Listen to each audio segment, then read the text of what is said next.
tin qari mill-Mattew 12, nibda naqra minn vers 43 passaġġ qasir fejn Ġesu jgħid. Issa meta l-ispirtu impur joħroġ minn bniedem jgħaddi minn postijiet imqaxqxa, ifittex il-mistrieħ u ma jsibux. Imbagħad jgħid se ndur lejn dari mingħajr ħriġt u xejn jiġi isiba mhix okkupata miknusa u kollox irranġat fl-ordni. Imbagħad imur u jieħu miegħu 7 spirti oħrajn eħżen minnu u jitlu jagħmru hemmhekk u l-istat finali ta' dak ir-raġel isir għar minn tal-ewwel. Hekk se jkun ukoll ma' dil-ġenerazzjoni l-ħażina. Amen. L-eżorċiżmu llum suġġett diffiċli ġvera. Ħannikkonsidraw partikolarment ir-realtà illi xi nies jistgħu ikunu possessati minn demonji jew demonji. Fi żmien Ġesu jidher li kien hemm irvell enormi, attività sfrenata, sbruffatura ħajdulek ta' attività demonika, dawl ġi fid-dinja, Ġesu innifsu, u id-dlam ma setax jissapporti u x'vera. Dik il-manifestazzjoni ta' dawl qaddis fid-dinja. U naraw allura dan il-klaxjatura, din il-konflitt enormi bejn id-dlam u d-dawl. Ġesu tratta ma' dawn il-demonji li kienu qegħdin u għadhom sa ċertu punt sal-lum illi jivvittimizzaw lil-bnedmin.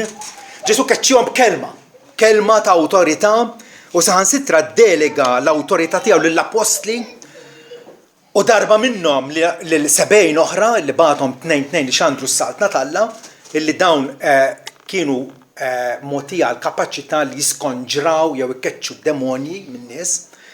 Difatti meta marru lura tant kienu ferħanin u qalu aħna imqar id-demonji suġġetti għalina. Ġesu qalilhom tifirħux b'daqshekk. Ifirħu aktarx li ismijietkom huma miktuba fis-smawiet. Ninsabu ingaġġati f'din il-taqbida, irridu niftakru għal darb'oħra ħansostni din illi Ġesu qeleb l-eżerċitu ta' dlam bis-salib tiegħu. Bl-irxoxt tiegħu Ġesu definitivament qeleb id-dominju tad-dlam. Kull ma fadal huwa illi realistikament il-xitan u l-anġli ħżina tiegħu ikunu mitfuha fl-għadira tan-nar fejn għandhom ikunu. Alla prepara dan il-kastik għalihom dawn l-ispirti ħżiena, spirti impuri illi ħaduha kontra Alla u allura huma wkoll dewwa tagħna l-bnedmin għax aħna maħluqin fuq ix-xbija talla. Ġesu allura għamel dan il-ministeru ta' eżorċiżmu li keċċa d-demoni illibera lin-nies mill-ħakma tagħhom u wkoll flatti naraw l-apostli ma tantx issemmew meta tqabbel l-Evanġelji. Ġesu sikwit nisimgħu illi kien qiegħed ikeċċi d-demoni. Flatti tal-apostli kull ma jsew 3 darbiet, 3 istanzi, waħda minnhom pereżempju fl-Atti 5 jgħidilna li nġabret ukoll flimkien il-ġemma mill-bliet ta' Remejn Ġerusalemm iġorru l-morda u nies afflitti mill-ispirti impuri u kienu ikkurati jew kienu mfejqa il-koll. Mela il-Bibja qed tgħidilna illi fejn kien hemm l-apostli b'awtorità mogħtija lilhom minn Ġesu Kristu biex jiskonġraw jew keċċu d-demonji, is-suċċess tagħhom kien 100%. 100%. Kienu ikkurati il-koll kemm huma. L-istess ħaġa jingħad fl-Atti 8 vers 7 u anke Pawlu darba meta kien hemm xebba li kellha spiritu li jeħber kienet kapaċi anke tbassar il-futur jew tgħid affarijiet li weħidha ma setax tgħidhom għax kellha dal-ispiritu mpur fiha. Pawlu darba tant iddejja illi skonġra illibera minn dan il-demonju u allura s-sidien tagħha għax kienet skjava daru kontriħ hekk illi spiċċa mixħud il-ħabs. Irridu nibdew minn hawnhekk. L-eżorċiżmu waħdu mhux biżżejjed għalina l-bnedmin. nafu li hemm nies afflitti illi huma maħbuta jew anke d-demoni jagħmru fihom, però Ġesu hawnhekk f'dal-pass li qrajna qed jurina illi mhuwiex biżżejjed. Illi inti bħal kieku għandek dar u dit-dar għawek jgħidina l-ispirtu mpur meta joħroġ mill-bniedem jgħaddi minn postijiet imqaxxa, postijiet bla ilma ġifieri, ifittex il-mistri u ma jsibux. Imbagħad jgħid se ndur lura mnejn ħriġt. Se ndur lura lejn dari mnejn ħriġt. Ġi dejjem hemm il-possibilità u l-periklu illi wieħed meħlus minn demonju jekk ma jikkonvertix, jekk ma jiddaħħalx fis-saltna tal-Alla, jibqa' suġġett għall-influenza satanika. Fatti da jgħid tad-demon se ndur lura lejn dar minn ħriġt u xejn jiġi isiba mhix okkupata miknusa u kollox irranġat fl-ordni, ġifieri iva. Bli jsirlhom il-ġurnata kapaċi li naraw nies ħanidwek issollevati mill-influenza tad-demonji. Però meta jibqgħu mhux konvertiti, meta jibqgħu mhux imwielda mill-ġdid, ikunu qegħdin miftuħin għal attakk aktar serju mid-dominju tad-dlam. Fatti jgħidlek hawnhekk li dan imur u jieħu miegħu 7 spirti oħrajn eħżem minnu nnifsu u jitlu jagħmlu hemmhekk u l-istat finali ta' dak ir-raġel issir għar minn tal-ewwel. Il wieħed jirriforma, il wieħed jirranġa ħajtu u jħallija vojta mingħajr il-preżenza tal-Ispiritu Santu, dak il-bniedem ikun għadu miftuħ għal attakki mid-demonju. Li tnaddaf ħajtek tal-vizzi mhux biżżejjed. Irrid ikun hemm ukoll li tikkommetti ruħek bħala Kristjan għal ubbidjenza radikali għat-talb għal ħajja ġusta li nużaw il-mezzi tal-grazzja disponibbli għalina. Ġesu hawnhekk qiegħed iwissina solennament illi ma rridux nħallu l-bieb miftuħ għal influenza satanika, l-avvanz fit-taqdis tagħna illi aħna qegħdin fuq in-naħa ta' Kristu. Mifdija b'demmu, imwielda mill-ġdid u rridu nkomplu navvanzaw kontinwament u konsistentament. Altrimenti jista' jiġrina u naraw nies illi għal xi żmien qishom jirriformaw ruhom, jirranġaw ruhom. Jgħaddi żmien u mbagħad isiru għar milli kienu qabel.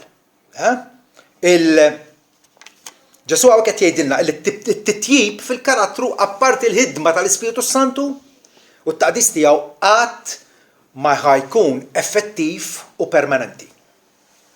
Eventwalment il-persuna terġa' lura għall-imġiba ħażina ta' qabel. Pawlu jgħidilna, intom m'intomx fil-laħam iżda fl-Ispirtu. Mela, bniedem illi mingħajr l-Ispiritu Santu tirranġaħ kemm tirranġaħ u tirriforma kemm tirriformaħ jibqa' laħam. Il-laħam jibqa' laħam. Ġesu qal, il-kliem li għattilkom jien huwa spirtu u ħajja. Il-laħam ma jiswa għal xejn.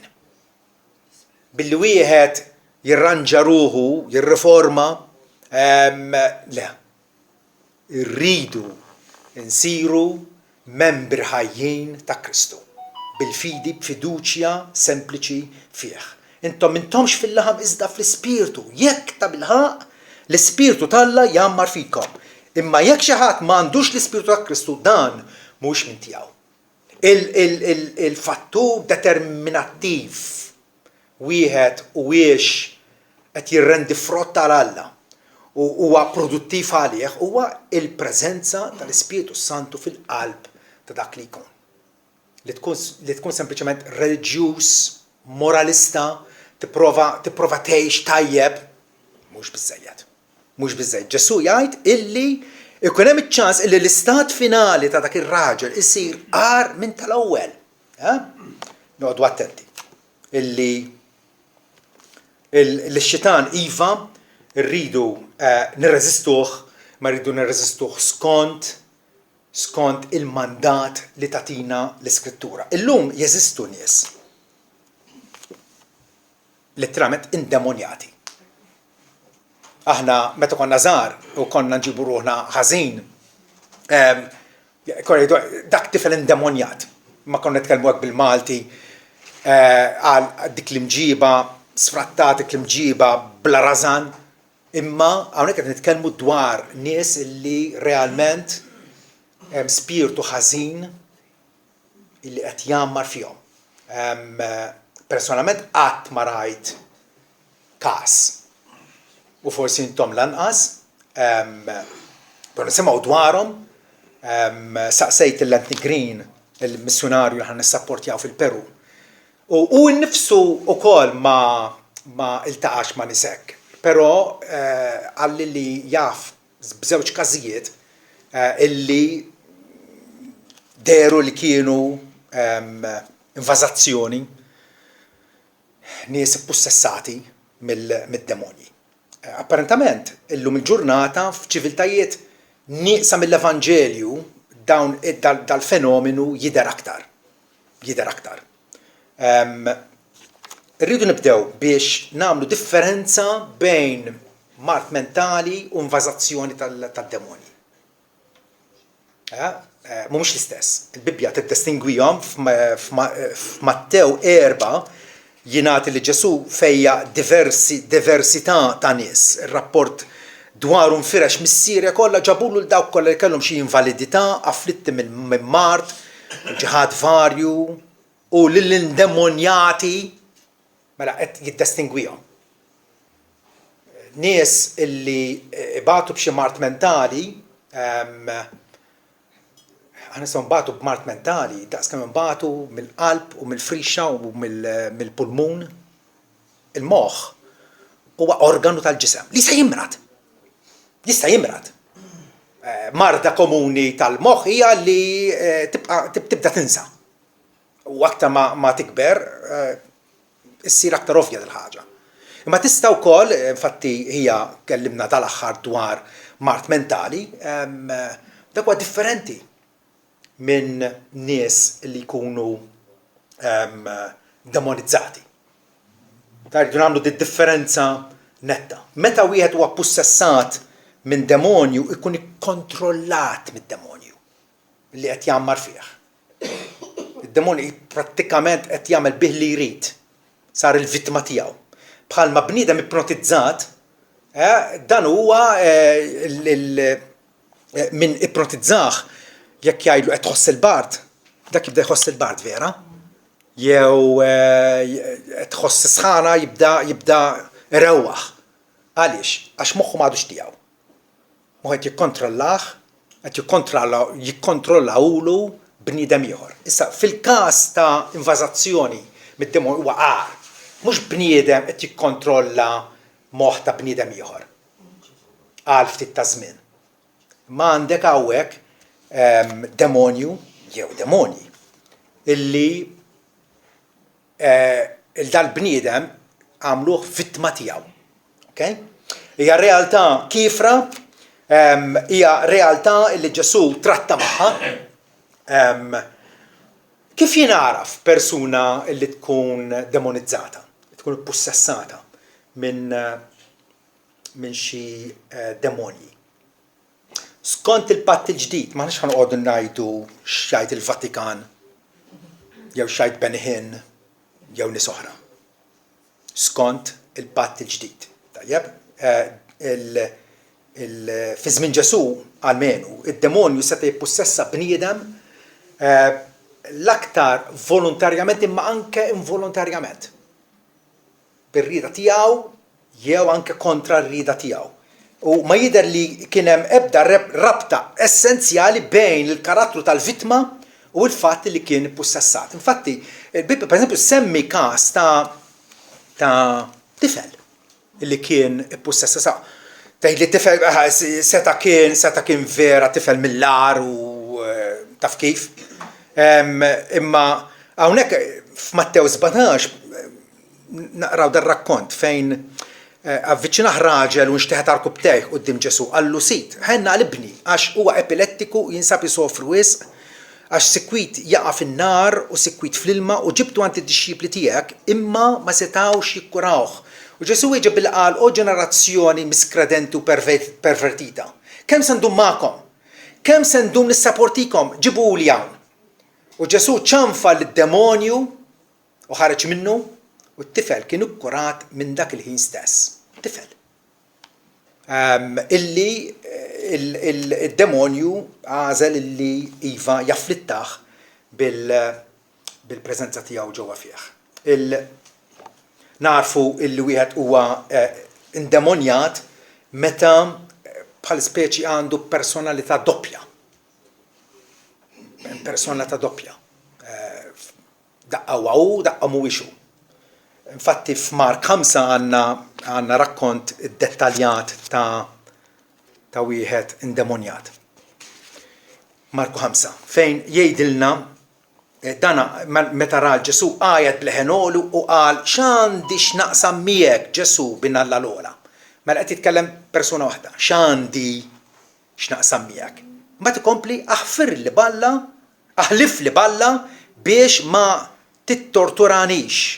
Għax kien qed jgħidlu oħroġ spiritu mpur minn dar raġel. U kien qed jistaqsih x'ismek u qallu leġjun ismi għax aħna ħafna. Qed jitkellem wieħed imma fl-istess ħin hemm ħafna. Il-sintomi illi wieħed huwa indemonjat ivarjaw ħafna skont it-Testament il-Ġdid, jinkludu illi ma tkunx normali mentalment,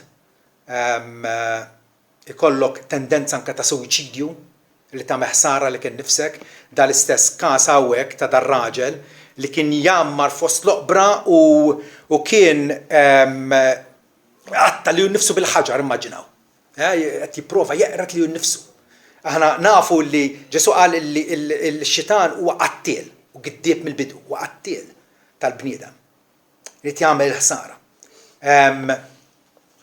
Ukoll wieħed ippussessat mid-demonju kapaċi juri saħħa fiżika aktar mis-soltu.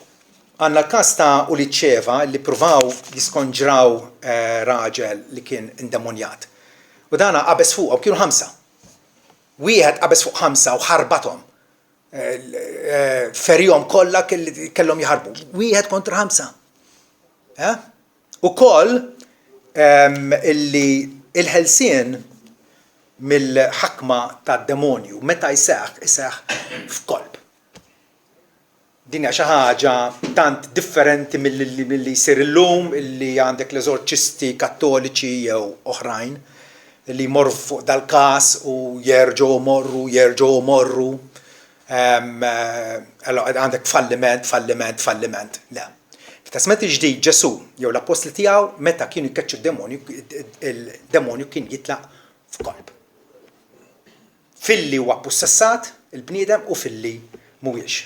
Tikom każ wieħed f'Marku 9 vers 25 fejn jgħidilna illi xin Ġesu ra l-folla li kienet tiġri flimkien lejh ċanfa lill-ispirtu l-impur qallu spirtu ibkem u trux jien qed nikmandak oħroġ minnu u tidħolx iżjed fih.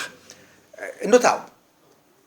Ġesu hawnhekk qed jordnalu oħroġ u terġax tidħol ġo fih.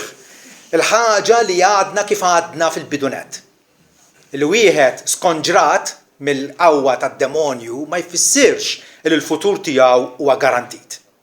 Jista' jerġa' jaqa' vittma ta' dak l-istess spiritu jew oħrajn anke miegħu.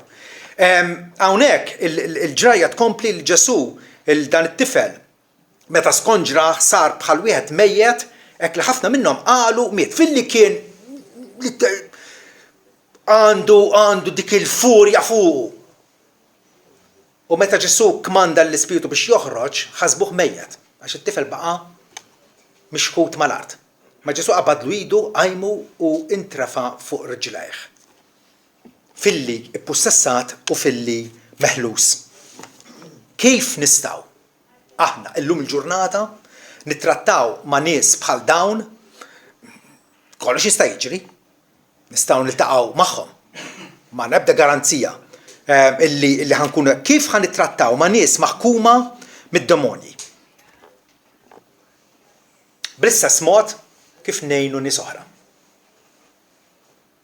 Mela, hemm nies li huma immorali, hemm nies li huma ħallalin, hemm nies li huma vizzjati għal diversi dnubiet, hemm nies li huma iva possessati mid-demoni. Il-Bibja tagħtina mod wieħed kif nittrattaw man-nies mitlufa. Huma min huma. Huma kemm huma maħkuma mix-xitan, Alla provdilna metodu wieħed kif ngħinu l dawn nies. Bix-xandir tal-Evanġelju. Bix-xandir tal-Evanġelju. Pawlu jgħid illi l-Evanġelju huwa l-qawwa tal-Alla għas-salvazzjoni ta' dawk kollha li jemmnu. Fl-Iskrittura m'hemmx metodu ieħor għal dan nies partikolari li huma vvażati mid-demoni li ħan nittrattaw magħhom b'xi mod differenti. Le, bl-Evanġelju nwaslulhom l-Evanġelju bit-talb. Ġesu meta d-dixxipli darba fallew milli jiskonġraw lil dan it-tifel f'Marku 9. U meta kienu fid-dar saqsewh privatament għaliex ma stajniex nixtruh il-barra aħna. Aħna provajna u ma nexxinniex. Kellek tkun int illi tiskonġraħ. U Ġesu qalilhom dal-ġens dat-tip ta' demonju b'xejn ma jista' joħroġ ħlief bit-talb. Ħlief bit-talb. Qegħdin tirrealizzaw illi kemm aħna ta' bilħaq involuti fi gwerra li ta' gwerra spiritwali. Irridu nżaw il-qawwa talla l-Evanġelju li rebaħ lilna dak huwa wkoll ir-rimedju għan-nies l-oħra. Huma min huma. Bl-Evanġelju bit-talb u kif enfasizzajna il-ġimgħa l-oħra bl-armatura sħiħa talla. L-armatura sħiħa talla tinkludi t-talb. Imma fl-Efesejn 6 tiftakru. Pawlu kemm il-darba semma l-armatura f'xi 5 ittri tiegħu. Isemmija fuq u jibqa' għaddej jitkellem. Imma fl-Efesejn 6 waqaf u ħaħseb li jgħidilna eżattament din l-armatura kollha kemm hi fiex tikkonsisti u jgħidilna. Tiftakru l-ġimgħa l-oħra illi b'dik l-armatura aħna nieqfu sħaħ kontra it-tnassis tax-xitan, kontra l-prinċipati u s-setat u bija aħna mogħtija garanzija illi naraw ir-rebħa. Ovvjament, meta nilbsu l-armatura sieħa Alla qegħdin nuru li aħna m'għandna ebda suffiċenza fina nfusna. Maħniex kapaċi. Maħniex kwalifikati fina nfusna illi ħanelbu l-xitan. Le. Kun xi ħaġa radikola. Pawlu innifsu jgħid fil-Korintin kapitlu 3 vers 5 jgħid illi mhux illi aħna kompetenti fina nfusna li nistmaw xi ħaġa bħala ġejja minn nfusna. Le, ħila u abbiltà umana tagħna ma tiswix. Ma tiswix. Imma il-kompetenza tagħna ġejja minn għand Alla. U għalhekk importanti li aħna nilbsu din l-armatura li semmejna l-aħħar darba li Pawlu ħaħsieb illi ddeskrivilna fit-totalità tagħha. Fit-totalità tagħha. Hemmhekk għamilha ċara darbtejn illi għal panoplija l-armatura sħiħa, kompluta talla. Biex niġġieldu speċifikament kontra l-prinċipati u s-setat, kontra d-demoni, kontra Satana. Irridna nilbsu din l-armatura sħiħa. Ovvjament, però nafu illi fil-ġurnata tal-lum u din ilha sejra issa għal diversi sekli. Isiru l-eżorċisti, u hemm nies li huma magħrufa bħala eżorċisti li għandhom dal-ministeru partikolari u speċjali.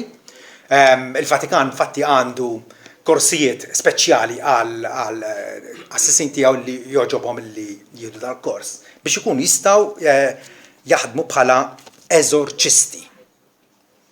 U il-mexxej tal-River darba ftaħar u smajtu b'widnejja fuq recording jgħid li għandu armata ta' 200 eżorċist, iva, għandu 200 eżorċist fil-lida. Claims stravaganti nisimgħu kemm irridu. Aħna ma rridux nkunu mzazen, rridu noqogħdu attenti u rridu, iva, rridu kontinwament nfakru nfusna. Illi jiena bħala Kristjan se nimxi skont il-mandat tal-Iskrittura Mqazza. Alla xi jgħid f'dil ħaġa. Il għaliex l-eżorċisti huma tant komuni, tant mifruxa u rajna films u minn kollox, vera? Din il-kariga però ta' eżorċist. Jiġifieri wieħed li ħajtratta direttament issa mad-demonji. Direttament. Ma teżistix fl-Iskrittura. Ma teżistix. Tinnotaw illi l-Iskrittura tagħti kwalifiki biex wieħed iservi bħala pastor jew raj jew mexxej fil-Knisja. Darbtejn, Titu wieħed, l-ewwel Timotju 3, għandna lista twila ta' kwalifiki kif għandu jkun dar raġel biex ikun kwalifikat ħalli jaħdem bħala mexxej fil-Knisja. U wkoll għandna kwalifiki għad-djakni, nies li jservu fil-Knisja f'diversi aspetti ta' amministrazzjoni, ta' għajnuna l-foqra u l-bqija. Għandna wkoll il-kwalifiki tagħhom. Li kieku Alla jrid li jkun hemm l-eżorċisti fil-Knisja. Taħsbu intom ma kienx jagħtina kwalifiki għalihom, però fittax kemm trid fl-Iskrittura u ma ssibiex. Al kontrarju, f'dak il-post wieħed fejn nippretendu li semmew l-eżorċisti, u ċe Efesin 6, fejn għandna il-deskrizzjoni kompluta tal-armatura li bija niġġieldu kontra x-xitan, l-eżorċisti għal darbohra ma jissemmew xejn.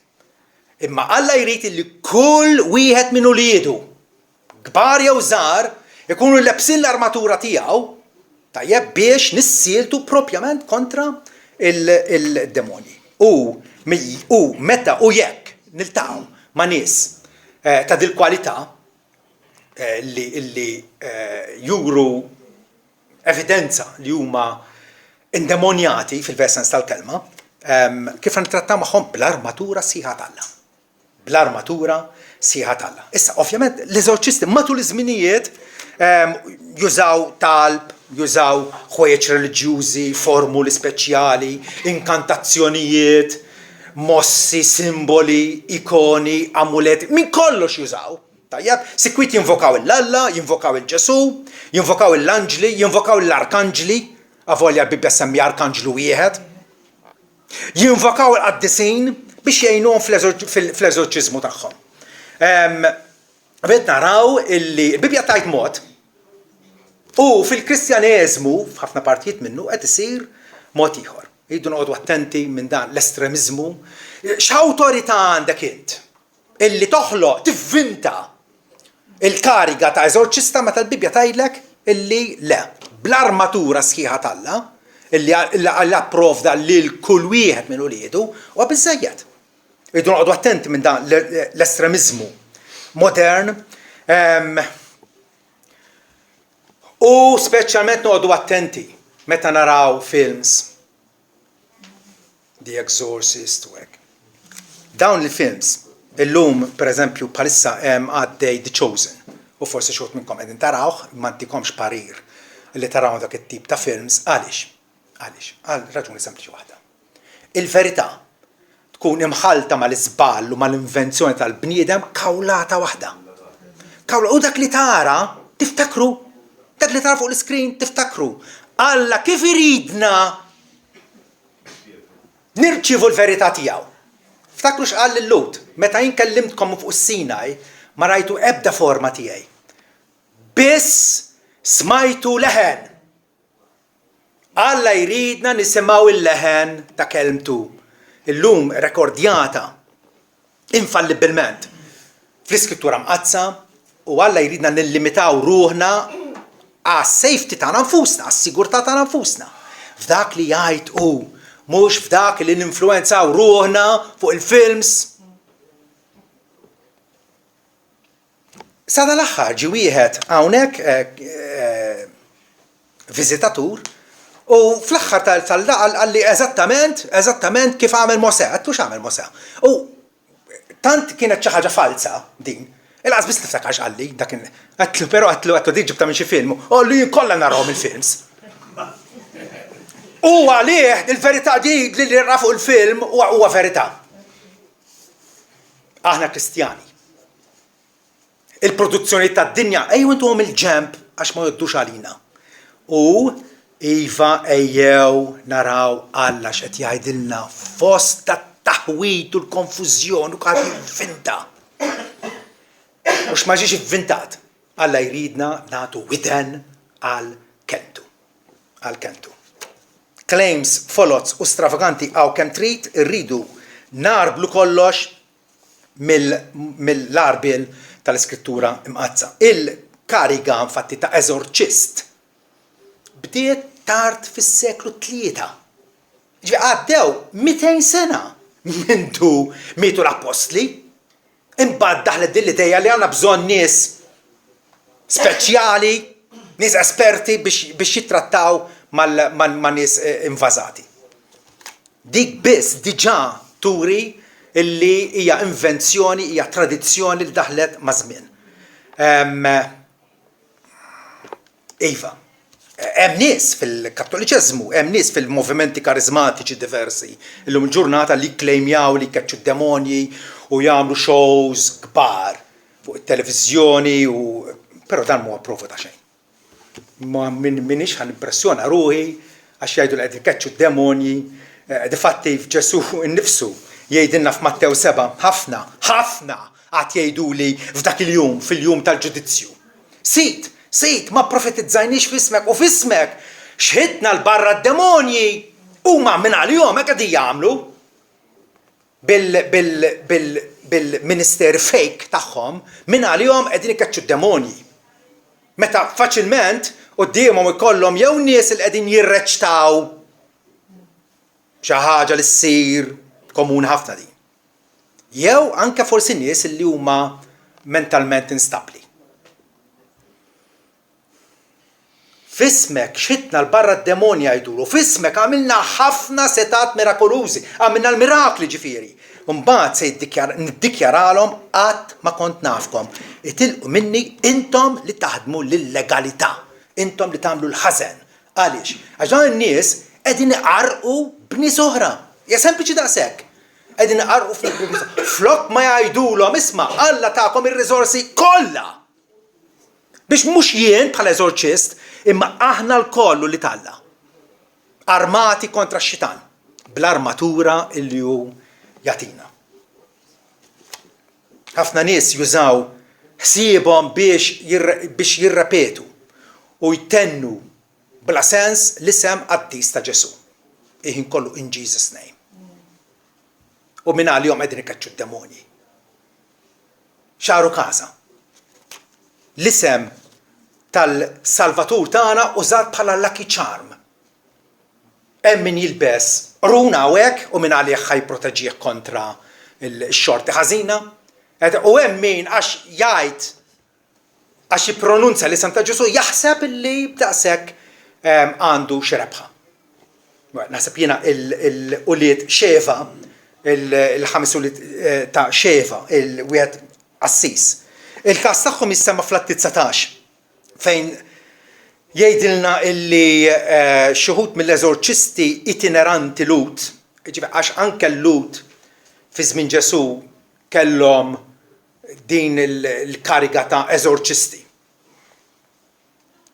Illi dawn kienu jmorru minn post għal ieħor, probabbilment jitolbu ukoll miżata għall ministeru tagħhom. Dawn it-tantaw jinvokaw issa mis-sid Ġesu fuq dawk li kellhom l-ispirti l-ħżiena billi jgħidu nordnalkom solennement b'Ġesu li priedka Pawlu.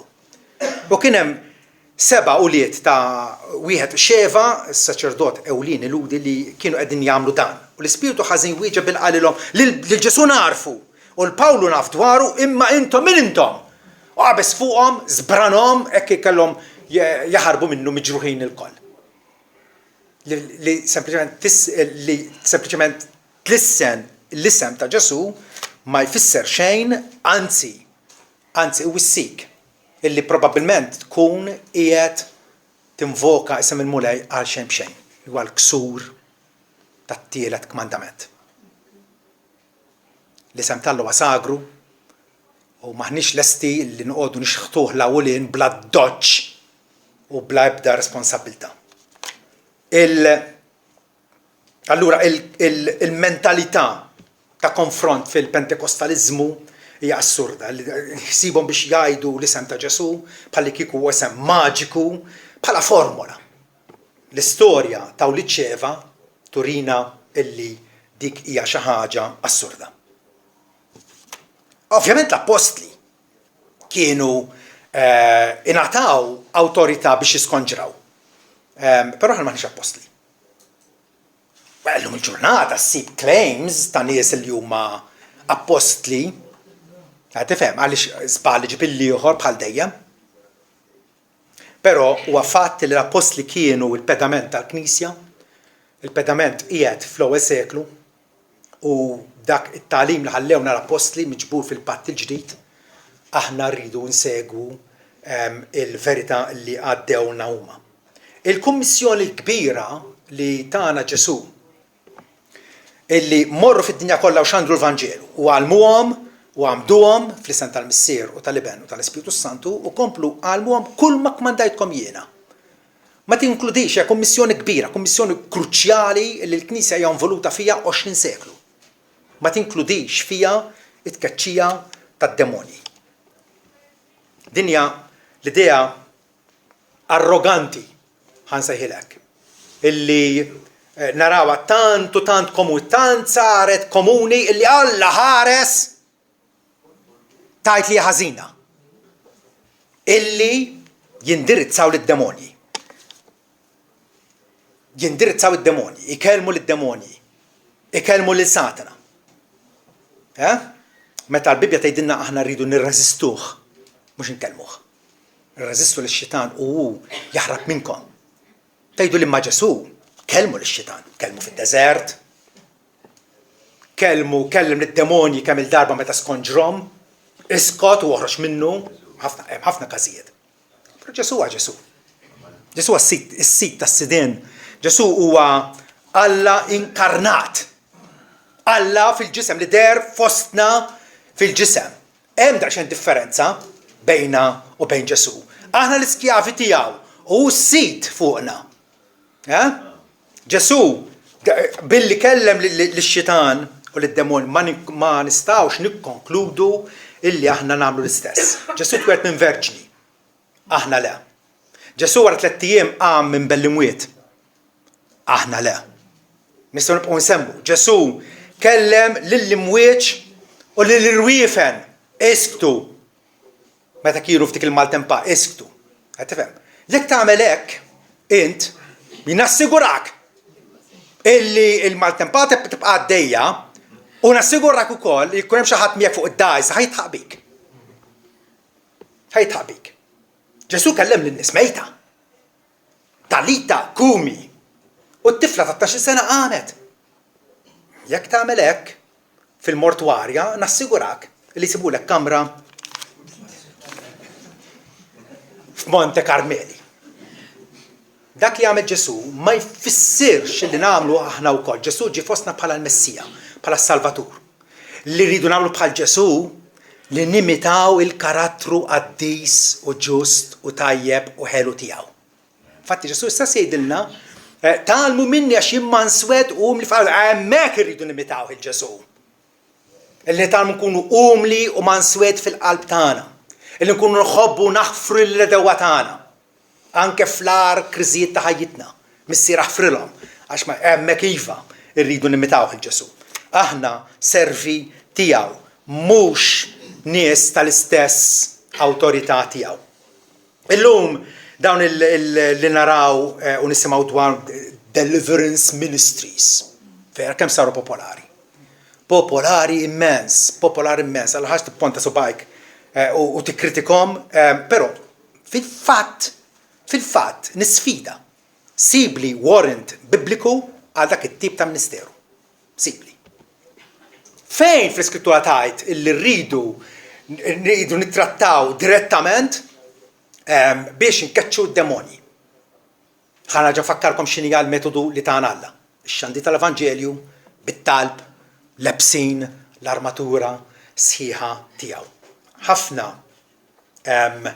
Ħafna mill-vittmi illum f'dawn il-deliverance ministries huwa kollu reċtar kollu reċtar biex minn għalihom għandhom il-qawwa, minn għalihom għandhom xi awtorità fuq id-demoni. Aħna il-Bibja qatt ma tgħidilna biex nagħmlu dijanjosi ta' persuna hijiex invażata mid-demonji jew le, u hijiex ippussessata jew le. Le. Sempliċement man-nies mitlufa, man-nies li għadhom barra mis-saltna talla, ejjew ngħaddulhom l-Evanġelju. Dak huwa r-rimedju universali. Illi nafdaw falla, nitolbu bil-fidi, inħarsu lejn Ġesu bħala s-sit suprem illi reba fuq il-mewt, eleb l-eżerċita dlam u aħna ninsabu fuq in-naħa tiegħu rebbieħa. Però jridu noqgħdu attenti. Ir-rebħa ma tiġiniex awtomatika, rridu nkunu mimlija bl-Ispirtu, mimlijin bl-Ispirtu Santu, dan huwa il-prerequisit ħansejħlu hekk. Il-ħaġa essenzjali għas-suċċess fejn naraw kwalunkwe preżenza demonika. Kwalunkwe preżenza ta' dlam bħal fi sferi oħra ta' servizz Kristjan irridu nittrattaw mal-għadu billi nkunu qrib ta' Alla kemm jista' jkun. Qorbu li Alla u joqrab lejkom. Tiftakru da diskors? Saffu lubkom.